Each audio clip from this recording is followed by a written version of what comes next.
Alright, Sheriff, Mr. Bill Prummell, I know we've never really met. We've passed each other from time to time in the hall. We came in to see one a couple times during an inspection. I want to tell you, begin to describe to you what my problem is with law enforcement. It's a long-running problem.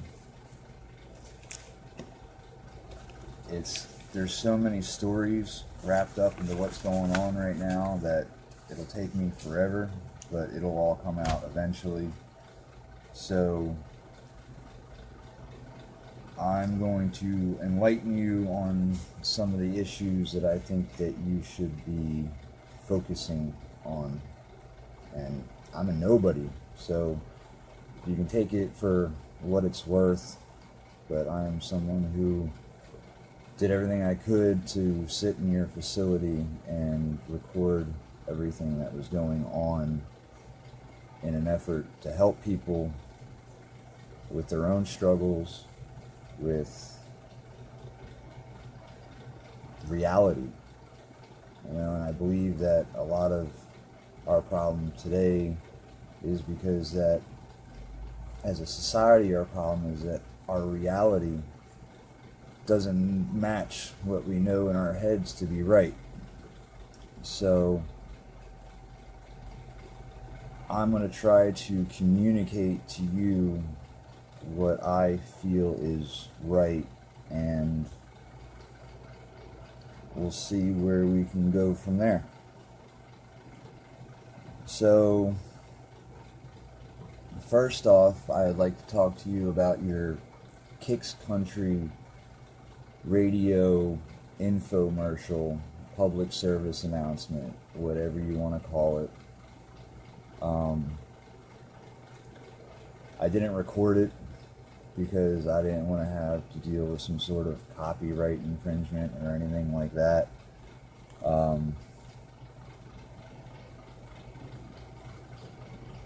Sorry, I'm checking messages as we do this. Your infomercial public service announcement went something along the lines of, and these are loose words, I'm here to remind you that medical marijuana is illegal in Charlotte County. If you have a script from outside the county, we'll honor it, but please remember that sharing your marijuana is illegal. I don't know how much it cost you for the radio station commercial, but it was one of the most hurtful things that I had ever heard, because you were telling people not to share their medicine. And I get it, you're a cop, you have to do these things, but there are so many different messages that you could have put out with that money, with that time. You could have said, hey, we know your heroin dealer doesn't care about you, we know your meth dealer doesn't care whether you live or die. You could have said, we know that there's people out there that might be trying to push you to do things that you don't want to do. Come see us, we will help you. That's what you could have said. That's probably what you should have said, instead of, remember, it's illegal to share your medical marijuana. Bill, you're kind of behind the times. Marijuana is going to be legalized all 50 states. Catch up with that fact. What you're doing here in Charlotte County, there's a lot of people, and there's a lot of people that don't really know the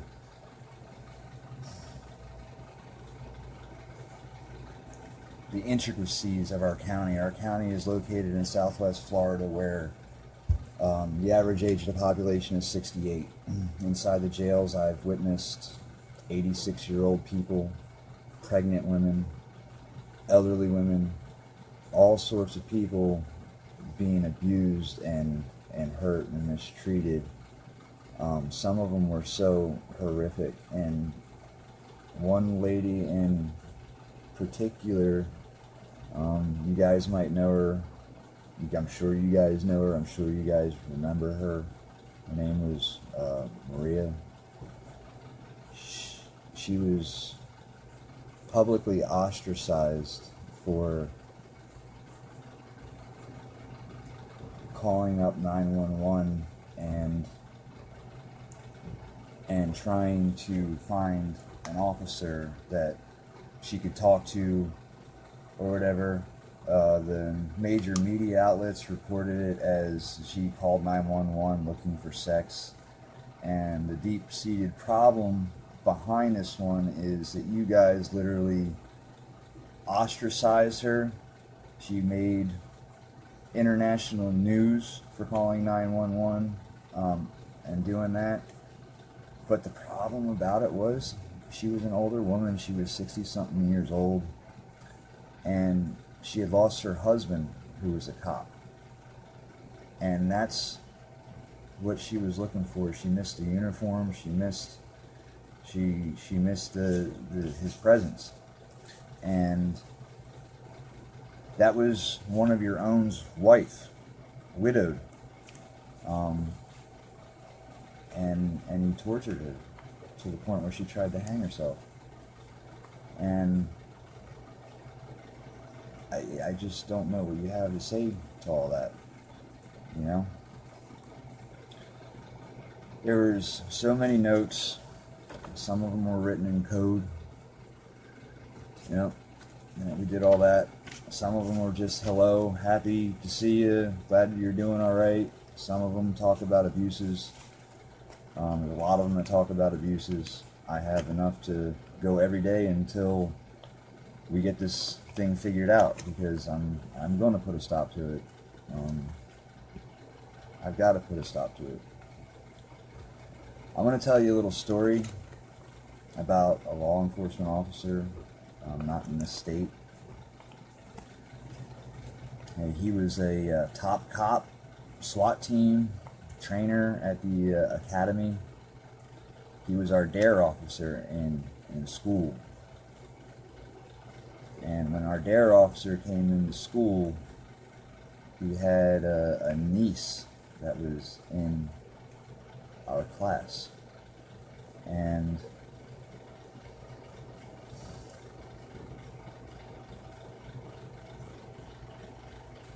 our DARE officer, her uncle, spent the time in DARE class telling us about how bad drugs were and this and that and blah blah blah, and marijuana was bad and this and that. Well, her dad was one of the biggest dealers in town, and she didn't know it for years. And he got away with being a dealer in town for years because his brother was a cop, and his brother-in-law was a cop, and his brother's father-in-law was a cop, and the brother's mistress was a cop, and they had a couple family members in the municipal court. It's a completely separate issue from what we're dealing with here, I know that, but I've got to go back in this story to allow you to know where my position is with you. So, after all these DARE classes and us being told that marijuana is bad and people who deal with marijuana are bad people and they will hurt you and this and that, she had come home to finding her dad making a drug deal with some motorcycle gang members or something. And she saw all the marijuana. It caused her to go to the neighbor, and the neighbor took the information that she had bestowed upon him and used it to push his way into her life and wound up molesting her for years. And I've been smoking marijuana since I was 13 years old. That's 20 years of smoking, and we have NASA scientists on the east coast of our state who interplanetary exploration, rocket science, they're paying people to study the effects of marijuana in all aspects of health and regeneration of brain cells and post-traumatic stress and opioid addiction and a plethora of other healing qualities of the plant.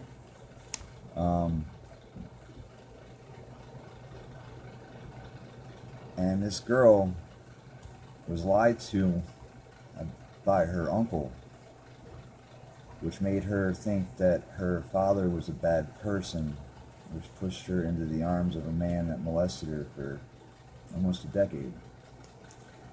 And out of my 20 years of smoking marijuana, that is probably the only bad thing that I've ever heard or seen or witnessed about the plant. So I know you probably have some pretty preconceived notions that are set in stone, but maybe you should sit down and try to light one up and see how it makes you feel before you ostracize and humiliate and degrade people for trying to feel better, because that's what they're doing, because their reality doesn't match what they know is right in their heads. And marijuana allows a lot of people to tolerate what they see and what they know doesn't match to be what is right. That's my belief. You may have some other stories. I'd like to hear them. I'd like to have some dialogue with you back and forth over this. But the truth of the matter is, you need to be careful on the message you put out there, because you don't know how it will affect the youth, in what ways. Now, there is a lot of drugs in our community. There's a lot of poverty and depression here. It's a beautiful place. Where we live is probably one of the most beautiful places in the world, and our facilities here take all that away just because they're so hideous on the inside of these little concrete buildings, and it takes away from all that beauty. And the people that are looking for help aren't finding help in your facility. They're not. They're getting stronger, and they're finding new ways to fight, but it's a slower process than it would be just to do what's right on the inside. I have letters that I will go through. I've still got to sort them.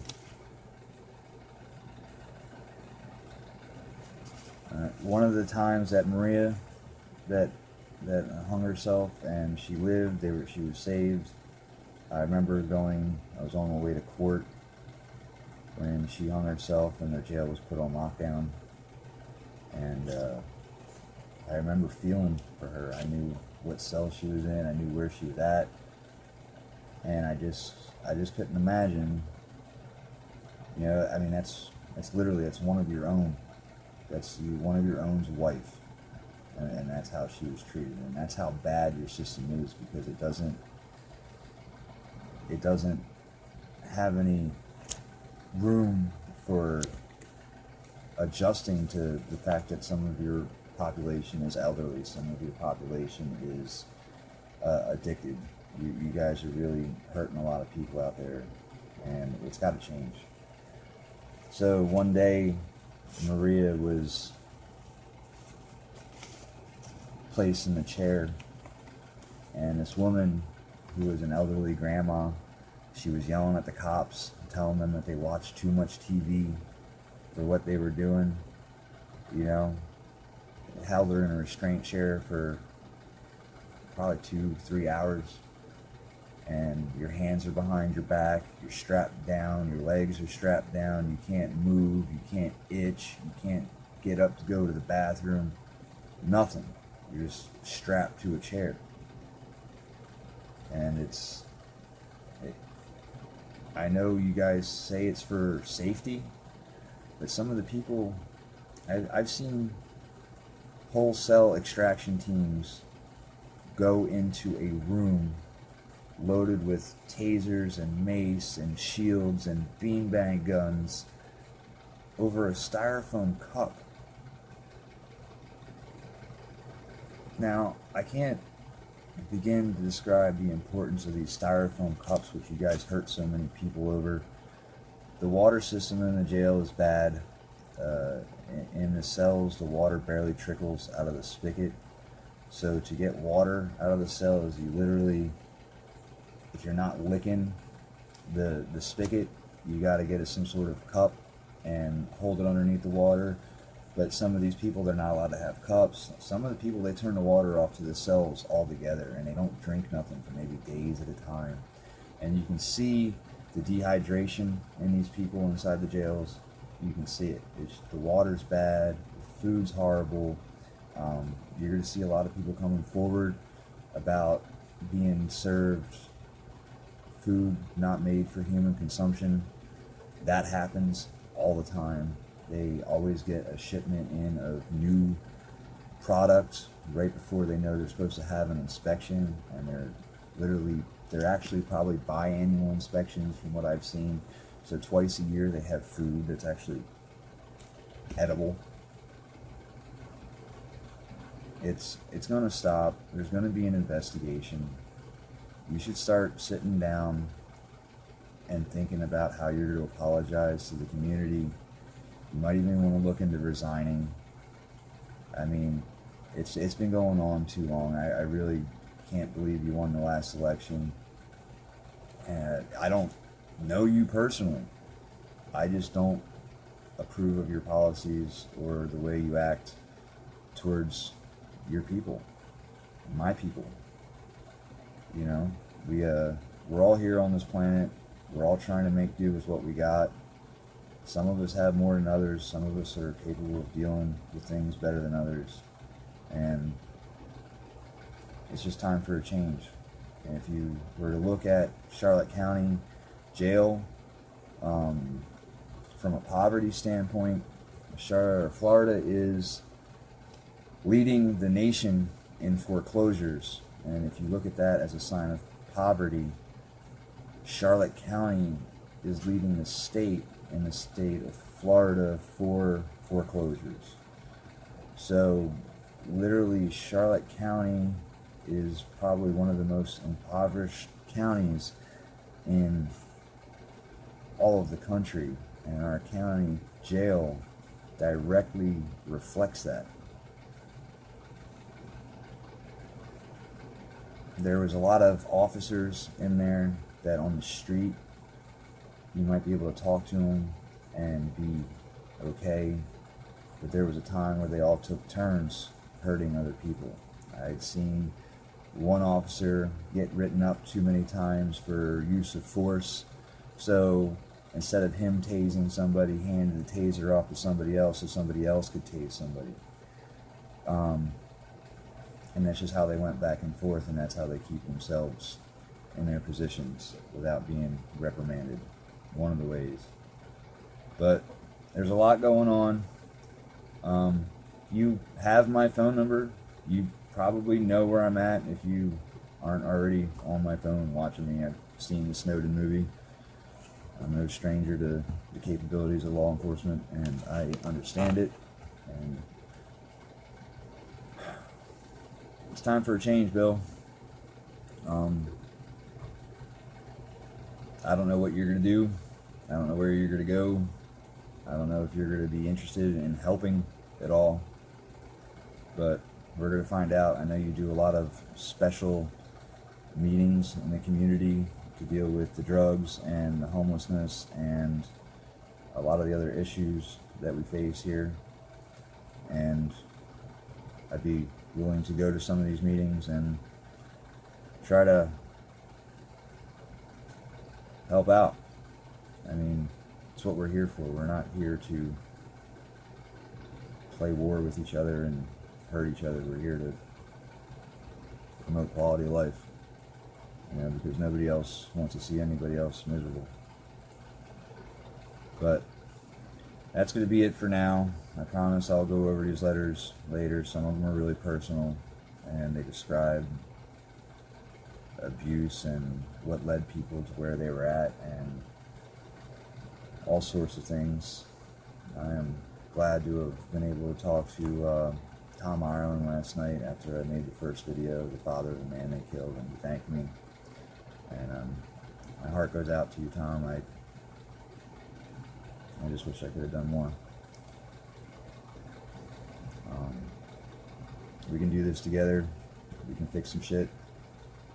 Just someone who's in power to do something, get a hold of me, and we'll go from there.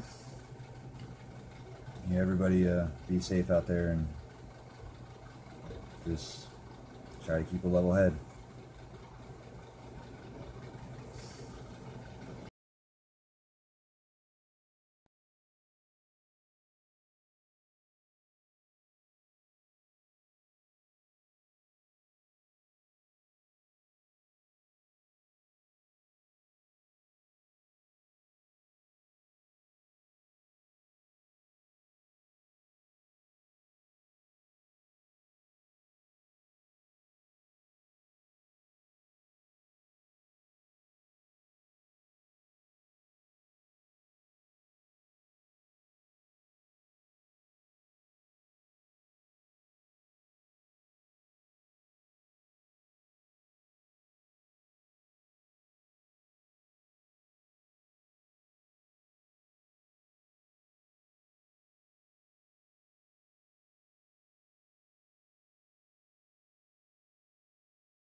Hey Sheriff, we have a question about why your office, your intelligence division, is investigating private citizens for criminal investigation that happen to be activists that are overseeing your department. Why would you have your intelligence division investigate private citizens? We have done... for life hating so much.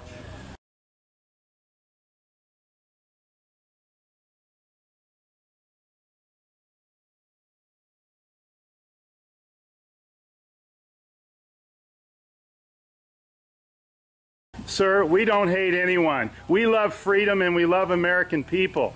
And government is out of control. That's why you're seeing such a revolt nationwide. Why can't you just answer, why is Susan Edwards, your intelligence division, investigating private citizens? This should not happen. Are you here to apply for a job?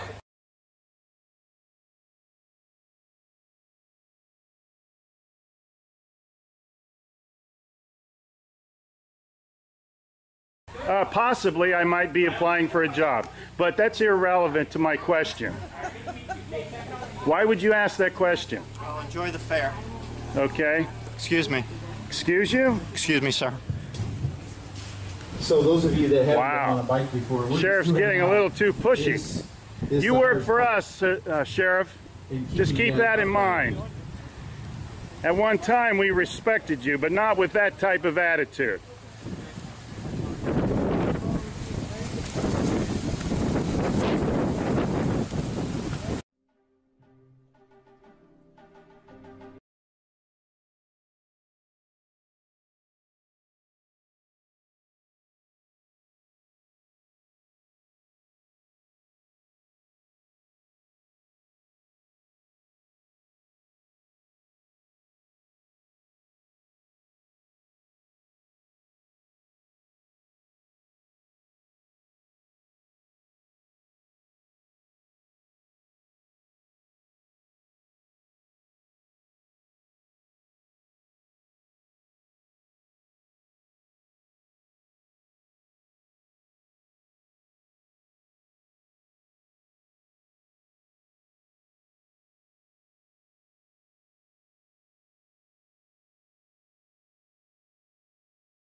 Hey Charlotte County, this is Charlotte County Cop Watch, and I wanted to explain what fair use is.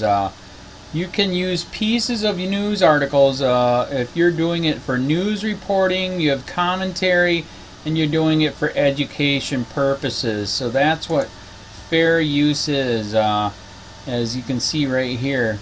Another reason why I wanted to make this video is to let you know I have just joined with Patreon. A nice thing with Patreon, I make no money on YouTube. They took the money away years ago, and so this is another way to give, and it's a nice thing too because you can give monthly. You can give $1, $5, $10, whatever. I do 4 to 5 hours a day on trying to wake the sheeple up on how corrupt it is and different ways that you can fight the corruption. So Patreon is a way that you can do it, and then of course the old way is still there. Donate to Charlotte County Cop Watch with PayPal or credit card. So keep that in mind. 4 to 5 hours a day. I make no money, but the corruption happened to me and I'm sick of it, so I'm trying to wake people up. But my wife would love it if some, if we could get some help out there. There's 47,000 subscribers. Just think if each one of you subscribers just gave a, let's say, actually, yes, $1 a month. 47,000 subscribers gave $1 a month. That would be awesome. That's not going to happen. But anyways, that would be great if it did happen. But, do the math in your head. Just think about it. Like I said, 4 to 5 hours a day. I get no money from YouTube. YouTube has gone nuts. You can't do anything anymore. They're taking the money away everywhere. So these are a couple different ways that you can still help out with all this time that I put in. And as you know, I'm in a special situation where, at least I can do it. 4 to 5 hours a day. We have a cleaning company during the day. That's what allows me to do this, and we're debt free. So this is my hobby. I don't go fishing and all that other crap. I try to save the world. So help me out to make the wife happy, man. In fact, if you guys did give $1 a day, and there was 47,000 of you, and you did it, and each of you gave $1, and that was every month, oh my God, yes, I could quit. I could start suing them. Another idea too that we have is, if I got, some funds, we could actually contact everyone that has been ticketed and or arrested and put in jail and start sending them postcards to let them know we're here, and to see if everything went all right, and if it didn't, find out their story. So we could even do more investigations and more lawsuits. Lawsuits take money. So just think about that. 47,000 of you so far right now. $1 a day. $1 a month on Patreon, or $5 a month Patreon, 10, 20, whatever. Just do the math in your head. Help out. This is a lot of work every single day. Thanks.